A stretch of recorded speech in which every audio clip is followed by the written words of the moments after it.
good afternoon, happy new year, welcome to Founders Unfiltered. I'm your host, Freddie Coffey, and again, as always, very excited to be here with you, kicking off another year of candid conversations in the startup community. And man, we've got a great one for you today. Mark Woodka, the CEO of OnShift. He's a leader in human capital management software for post-acute care and senior living. In this role, he works closely with providers on strategic staffing initiatives to increase efficiencies and control labor costs while improving resident care. Very important stuff in that industry. Mark has more than 25 years of experience in enterprise software, executive management, sales, and marketing, having worked for startup organizations as well as Fortune 500 companies. He's been a frequent speaker on staffing strategies for operational, financial, and quality improvements, and has authored articles on long-term care trends and issues. Please join me in welcoming from OnShift CEO Mark Woodka. Mark, how are you? I'm great, Freddie. Great to be here. Good to see you again, and thanks for having me on. Well, we're really happy to have you with us. Your story, compared to some of the other people that we've interviewed, is a little bit different, and by way of how you became the CEO and then how you've ushered and managed the growth of this company over a significant period of time. So let's start right there. Give us kind of the breakdown for anybody that's not familiar of OnShift and what OnShift has set out to do and is really doing at this point. Yeah, so what we set out to do was we started as a niche scheduling solution for skilled nursing centers. So at that point in time, for skilled nursing, labor is their number one expense. And they were managing their expense by looking at payroll reports and yelling at people, do better next time, right? That's kind of inefficient. So we felt a purpose-built scheduling tool in the SaaS business model would be a good fit because these guys don't have a lot of money either. So we launched as a purpose-built scheduling solution in 2009, targeted at skilled nursing. We expanded into assisted living, memory care, other post-acute segments over time. And then about 2015, 2016, we decided to become an HCM platform. So we started buying and building other components. So today we offer an applicant tracking and hiring solution, employee engagement solution, our scheduling solution, a financial wellness offering for the caregivers. So we've got a pretty complete platform, timekeeping, et cetera. So we morphed into a kind of a full service human capital management platform. So talk about your role with the company, Mark, a little bit here. I mean, you're obviously the CEO, but you had a different role in the founding of the company as an early investor. How did that transition work from being a founding investor there to then running the company for Yeah, so long story short is I bought my job, Freddie, right? So I with some friends, we made an investment in OnShift. Actually, it was a predecessor company called Staff Connects before they really had a product or any clients, right? But as we looked at the market, I'm a firm believer that inefficiencies get rooted out over time, and labor management in post-acute care was woefully inefficient and overly expensive. So we invested. The two co-founders had gone through most of the money that we'd put forth. It was time to go raise outside capital, and that's actually when we approached you guys. And it just seemed like we needed a little more experience in running the business, so I stepped in as the CEO at that time. So talk about, over your tenure there, some of the success stories. You mentioned the efficiencies that you're creating and some of the, the different tools that you've added on. How has OnShift helped customers kind of redefine the employee experience in those industries? Yeah, what's interesting, Freddie, is in long-term care, and I'll focus a little bit on skilled nursing, sure. You're caring for the nation's elderly, and they're sick and infirm, right? It's a really hard job. And the primary component of the workforce is a certified nurse assistant. It's a $12, $13, $14 an hour job. It's a hard job to do. And what we find is they don't get very much recognition. The supervisors are busy fighting fires. The people come in and do a good job. And we heard this in the research when we were launching our Engage product. We heard from people say, I come in every day, I do a great job caring for my residents, nobody ever notices, right? So one of the things we decided to do is we've got a communications platform built into all our tools so supervisors can communicate directly with their team. In our Engage platform, we recognize people for doing the things we want them to do, and we give them points for that. And then we've got a feedback loop through pulse surveys that you can survey whenever you want, but by default, we do a pulse survey every 2 weeks or so. And we just ask people, how was work today? Really smiley face, really unhappy face. And then the building management can see in a heartbeat what the mood of the staff is. And they can add comments. So if they can say, hey, we don't have enough supplies on second shift or whatever it is. So on the employee side, we're helping them get recognized. Our financial wellness product allows them to advance their earned but unpaid wages between paychecks. And that's hugely important because, as I said, this is a population that lives on $12, $13, $14 an hour, and the rent's due on the first of the month, and they might not get paid until the 7th or 8th, right? And then from a cost control standpoint, our primary value prop to the providers is get the optimal resources in the right place at the right cost. Reduce overtime to the extent you can, reduce or eliminate the usage of agency, make sure that you're distributing shifts fairly, et cetera. So that's what you do. That's a little bit of the past of what you've done. Let's talk about the future of the company. So first of all, congratulations on a strategic partnership with ShiftKey recently. That's going to fuel growth even more. What are immediate and then maybe long-term implications of that partnership? Yeah, so that's a game changer for us. So what we saw in COVID is post-acute lost a ton of workers. Some left the industry out of fear. It was a difficult job. And so our clients are having a hard time staffing their buildings. And the implications of that, Freddie, are if I don't have enough staff, I can't take residents. So we're seeing a rebound in occupancy. We're having clients saying, I can't take you because I don't have the staff to care for you, right? And so that's a very suboptimal outcome for our clients. So we were looking for a solution to this in using contingent workers, and ShiftKey is a PRN platform, right? It's a marketplace for contingent workers for people that want to pick up a shift here and there. And we did a pilot with a client, a joint client, where we connected the two platforms, and amazing things happened. Occupancy went up because the provider could get the staff they needed. Burnout and turnover went down because they weren't overburdening their own staff. They were bringing in contingent labor as they needed. And overall costs went down because they stopped paying these exorbitant shift bonuses to their workers and all these things to incent them to work. So it was a win-win-win. And so what we're really doing is bringing that platform to the marketplace this year to be able to, what OnShift will focus on is optimizing the staff you have, right, either in your building or in your region, and then going out to ShiftKey for contingent workers when you need to or when it's optimal to do so. So that's not the only partnership that you're cultivating right now, though. Tell us more about recent partnership with Proliant. I'm hoping I'm pronouncing that right. Yeah, you are. You got that right. Proliant and how that's going to affect business as well. Yeah, so the one component we didn't have in being a complete HCM platform is HRS and payroll, right? And so we've gone to market with partnerships on that. We partner with just about anybody, but we really need to have a more solid offering there. We didn't want to build a payroll solution because there's a ton of them out there. We looked to see if there's something we could buy, but most payroll companies are very horizontal in nature. We're very specific to post-acute healthcare, right? So I don't want to buy a payroll company that has 30% of their revenue in retail and 30% of the revenue in manufacturing because I don't want that revenue. So that's when we found Proliant. It's a great organization. They've got a fantastic product that really completes the HCM stack for us. So you've got, these strategic partnerships that make a lot of sense for the industry that you're in. I'm interested to know, as an executive, as somebody that's running this company and thinking about, okay, how can we grow? What are we missing? How you really analyze how you can grow and what you're missing and what your thought process is when you're, determining who to partner with, who to acquire, who to merge with, that sort of thing. Based on, your knowledge of the industry and your knowledge of your own stack and how that's evolving. All right. That was about 15 questions, Freddie. So I'll try to unpack them one at a time. Just go in order. Right. So I'll go alphabetically. So the way we look at, what's missing and what we should add to the platform, there's probably 3 or 4 sources of that. One, what is the sales team saying that they need to be competitive? What are they hearing from clients that we might be missing or that they'd like to get from us? The other one is direct from clients, right? We've got clients that have been clients forever, and they'll come to us and say, okay, if you had this piece, I would do more business with you. That's how we got in the business of timekeeping. Our clients wanted us to offer a timekeeping solution, and so we went and acquired one. So that's where someone comes from. The other is just looking at white space. You look at operations and staffing in our customers' locations, and it becomes very obvious where they need help.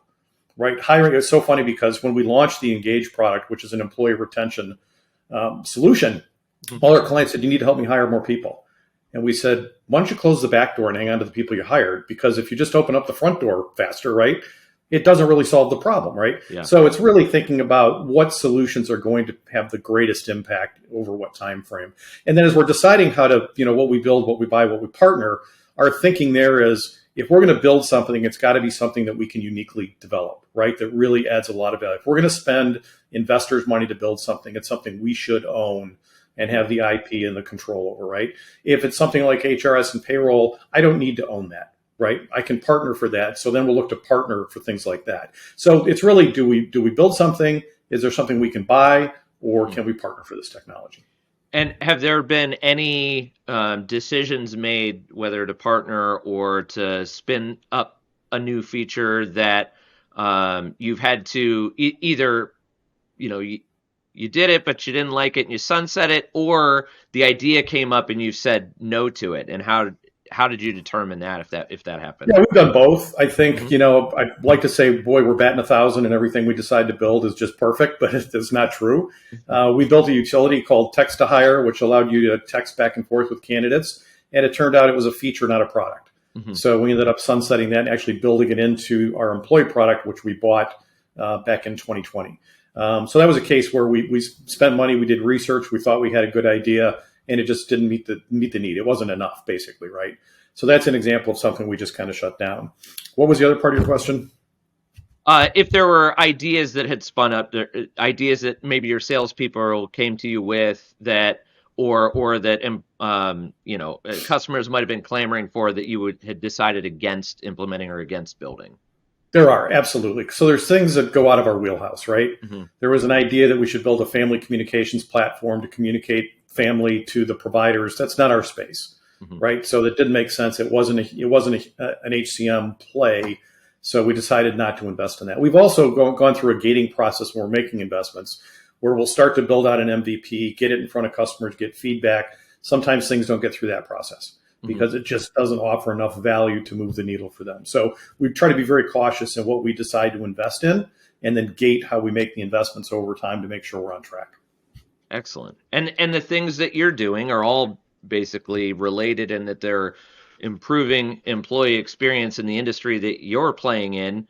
That's an excellent segue that I just made for myself into my next question, which is that OnShift was ranked as a top workplace in Northeast Ohio in 2021. So how has building an HR, employee engagement, employee retention platform inspired your own workplace? So I think it'd be pretty disingenuous for me to fly around the country talking at these conferences about engaging your workforce and taking care of people and listening and all that stuff, and then not do it, right? So I think part of it is a little bit of, you eat your own dog food kind of thing. But, we decided early on at OnShift that culture was one of the three most important aspects of the business. And so we've decided consciously to continue to invest in culture because it's just critical. What are some of the things that you do as a leader to affect, that positive culture? So it's interesting. Somebody once asked me, how hard is it to create a culture? And I think the answer to that is it's not hard to create a culture. And if you don't create one will be created for you, right? Yeah. So if you're conscious about it, it's not hard to create it, but it's harder to maintain it as you grow, right? So some of the things that we do, I talk to every new hire shortly after they join the company. And I ask them, what do you think about the organization? Are we living up to our core values? Do you sense the culture, and how would you describe the culture here? And I do it early in their tenure because they go native after 3 months, right? They're an on-shifter after that. So we do that. We also do Gallup surveys twice a year, and then we hold town halls with all the employees in teams and just say, okay, here's what we heard through the surveys. Tell us more about that. What can we do better? What can we do differently? What can we do to help you out, right? And we've always gotten tremendous feedback on that. And as you've grown, that's increasingly important because I'm not close to the day-to-day, right? Sure. I'm not, on the phone with customer service people talking to clients. So it's really important to have that feedback loop and be able to understand, what's going on, what's going well, what's not going well. What's the most difficult part about that? I think the hard part is when you think about maintaining a culture, it's really who do you bring into the organization, right?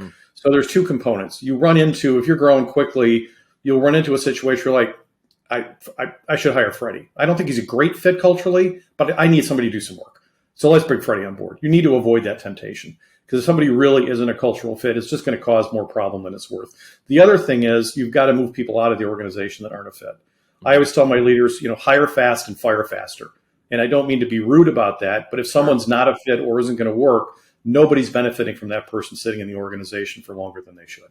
What is the next step as someone who's conscious of maintaining that culture when you're already named a top workplace? Where do you go from there?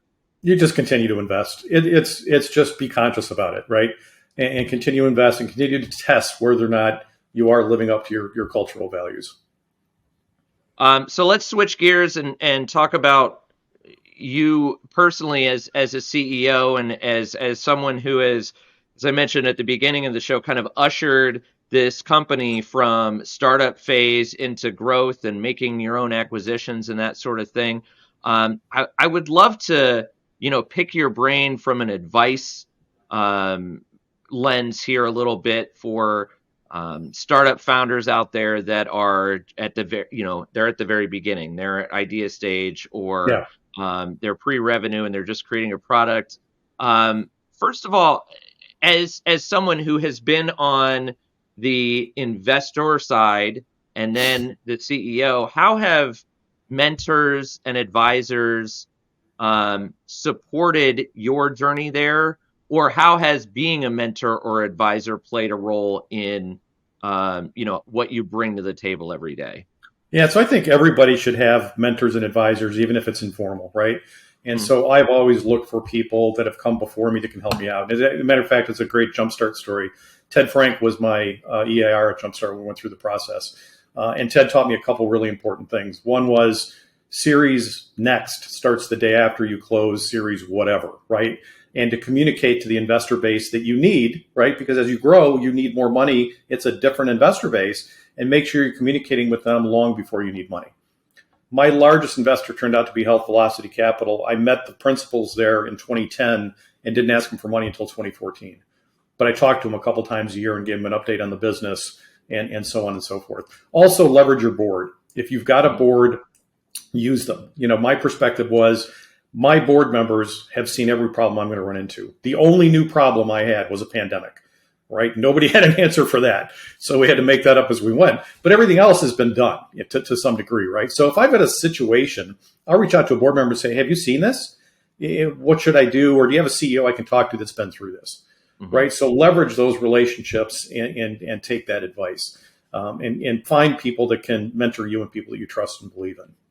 It's lonely at the top. It really is. It's hard. It's hard. I was very fortunate that I had a partner who was kind of a co-founder with me in OnShift, just retired last year. And so I had someone I could talk to every day. A lot of CEOs don't have that. Let me follow up with that. You talked about your largest investment and how long that relationship needed to maintain before that happened. Was that strategic on your part? Was that something that you recognized, as long as we keep these updates, we can eventually maybe seek some investment here, or was it just just a working relationship that you identified? No, it was very planful. So, Mm-hmm. one of the things that I think I did well was I would reach out to investors that invested in our space. Jumpstart introduced me to some people. North Coast did. Bioenterprise in the day did. Other investors did. So I'd reach out and say, look, I'm not looking for money, but you're in the space. I'd like to tell you a little bit about the business and share with you how we're doing. And if there's interest in continuing a dialogue, let me know. I'll update you periodically.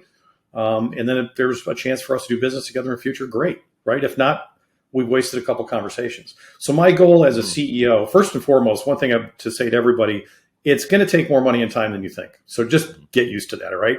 I love the business plans to say I raise my Series A, next year I'm wildly profitable, and I exit 5 months after that.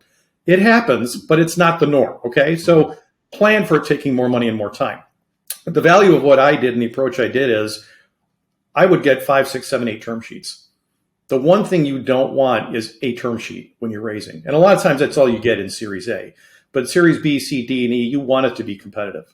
And you also want to have a choice of investors. The other piece of advice I tell everybody is just because somebody's willing to write you a check doesn't mean they're a good investor for your business, right? You've got to find some alignment with thinking. You've got to find some alignment around the space you're in and make sure that that investor is investing for the right reasons and is in it for the long haul, right? And doesn't get distracted by the shiny new object. Right. So I generally look for investors in the early days that had operational experience. Right. I didn't want somebody that just was a financial person because they look at spreadsheets and they believe value creation is tied to hitting your projections. In the early days of a company, value creation is not just hitting your projections. Right. You're creating value by growing the team, growing the business, growing the product, et cetera. So there's a lot of ways to do that. So, yeah, I was very planful in how we raise money. If you could go back and talk to yourself at the beginning of OnShift, and change a couple things or steer things in another direction, what would you, if there is anything, what would you do differently? And what would you say to Mark back then? That's a great question, Freddie. I don't know if there's anything substantial that I would do differently. There's probably things on the margin, right? I wouldn't have invested in some products. We tried some market segments that weren't great. I might not have invested the time and energy into those market segments. But I would consider that stuff kind of on the margin. From the core business, I think we had the right plan. We had the right ability to execute. And I found the right leaders. And that's another hard part as a startup founder is, the head of sales you need when you get to be 30 million in revenue ain't going to come work for you today. Not interested, right? So I turned over most of my leadership team 3 or 4 times as we grew and had to get people that could take us to the next level. So that's a difficult thing to think about. It's hard to face, but you've got to make those decisions at the right point in time, right? I always tell people getting to $1 million of revenue is really hard. Getting to 5 is hard. Getting to 20 is really hard. By the time you get to 20, the wheels can come off so fast if you don't have a solid team that you're in the shitter before you know it, pardon my French, right? So you've got to have the right team in place at those various stages of the business. You've been through a lot. And it's good to know that you've made mostly the right decisions in hindsight. That's something not a lot of people can say. But you've been in the industry for a long time. You've been with this company for a significant period of time in the startup world, so to say. So I would imagine that you know a lot about what you're doing, the direction that you want to go. Decisions are maybe not easier, but quicker for you at this point. What's something that you're still learning? Oh, I learn stuff every day. I mean, I think if you stop learning, you die, right? So I try to pay attention to what's going around. I think a lot of my job is pattern recognition, right? What are some of the key patterns either in our workforce or in our client base or in the industry we serve or in technology, right? So as a CEO, you need to keep on top of all that. So you're managing your workforce, you're meeting customer expectations, and you're not sound like an idiot when you talk to investors, right? So there's a lot to stay on top of. But I think I learn stuff every day, and I'm an avid reader, and I love talking to people that have different experiences than I do and learning from them. One last question for you here before we get into the fun stuff. When you got involved with OnShift, the economy wasn't great. We like it back in the late 2000s, I guess. We're in a recession, coming out of a recession. There are indicators, a lot of people think, pointing to that again soon. What advice do you have for a founder that's getting started now that may be encountering those similar conditions? So 2 comments on that. First and foremost, if I'm starting a business or raising money for a business, there's going to be a recession imminently. Short stocks, move to cash, whatever, because I've only started raising business. 2001 was the last one, and then 2008. Yeah. So that's been tough. So I think the reality is the impact that I see of a recession is really on your target buyer would be the most impactful. Are people going to be willing to pay money for your product in a recessionary environment? So you really need to understand that, because you could spend a lot of money building an organization, building a go-to-market team, and not have buyers, right? Now, from the flip side of that is if you're raising money in a startup, it doesn't really matter. If you can get over the hump of my buyers will buy, there's so much money out. There's $2 trillion out there looking for a home, right? So it's not like there's a lack of funds. There's actually a lack of deal flow. It's a pretty good time, maybe not for valuations, but for access to capital, it's a pretty good time to be raising money. Excellent. Well, Mark, I really appreciate this conversation today. We are going to move on to my favorite segment of Founders Unfiltered, which is our Fast Five. So I didn't prepare you for this. I know you don't know what's coming. I'm going to explain the rules to you right now. So we've actually got six questions for you. You've got to answer 5 of them. You get 1 pass. Ooh. If you answer all 6, you win a prize. And the prizes are always terrible because I don't have a budget. So in honor of your partnership with ShiftKey, I will break the ShiftKey off of my keyboard and mail it to you if you answer all 6. I'm in. Let's go. All right. Question number 1. What is one thing that you know to be true that most people would disagree with? That no one person matters in a company. even the CEO at the end of the day. Excellent. Question 2, if you could snap your fingers and change one thing in your industry, what would it be? More professional management. So one of the challenges we have in post-acute care is it's a relatively young industry with relatively inexperienced managers. So they don't make decisions like I'm used to, right? From if you're selling to Fortune 500 firms, they've got a very rigorous process. Our clients do not. What's the weirdest thing you've ever heard said in a VC meeting? That's a great question. A weird thing said in a VC meeting. I've certainly had people that, didn't get it. When I was first pitching OnShift, I go to healthcare IT investors, and as before, post-acute was on their radar. So they would pat me on the head and say, that's cute. When you're really in healthcare, come back and talk to me.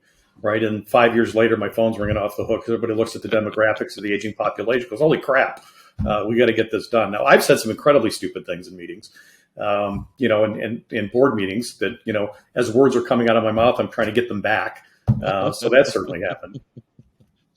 So OnShift has been around since 2008. What's one of your favorite memories with your team?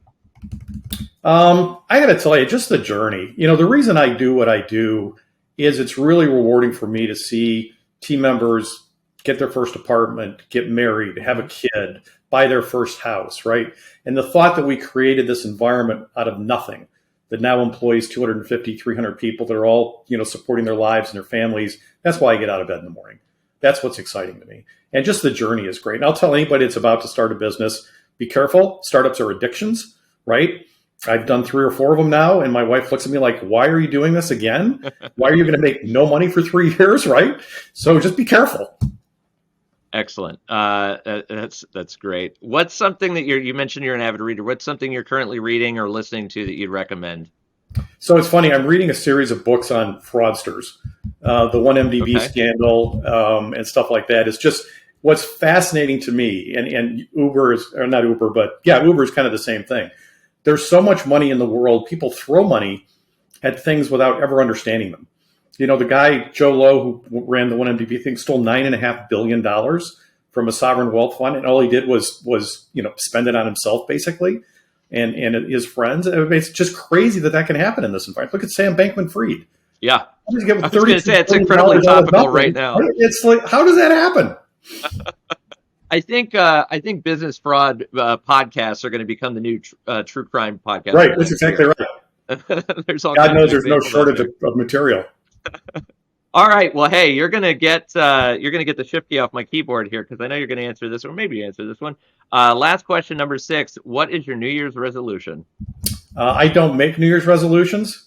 My goal every year is to improve, learn more, do stuff. I started making resolutions that were really easy a few years ago. Like in 2016, my New Year's resolution was have more fun. Like, well, I can execute on that. That's good. One year it was travel better, which meant when I'm going out to, San Francisco for a meeting, go on Friday and spend the weekend up in wine country and come home on Sunday night, right? So that was my last go-around with resolutions, and I realized I really wasn't moving the needle.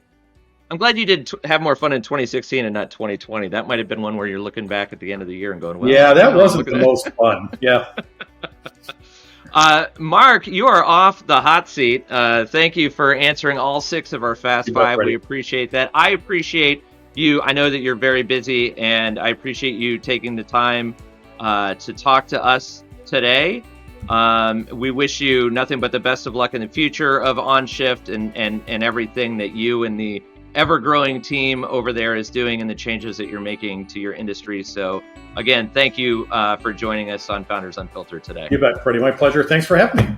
That's going to do it for today. We want to thank once again Mark Woodka for joining us. Thank you for tuning in. And a reminder that Jumpstart provides capital, services, and connections to help entrepreneurs grow.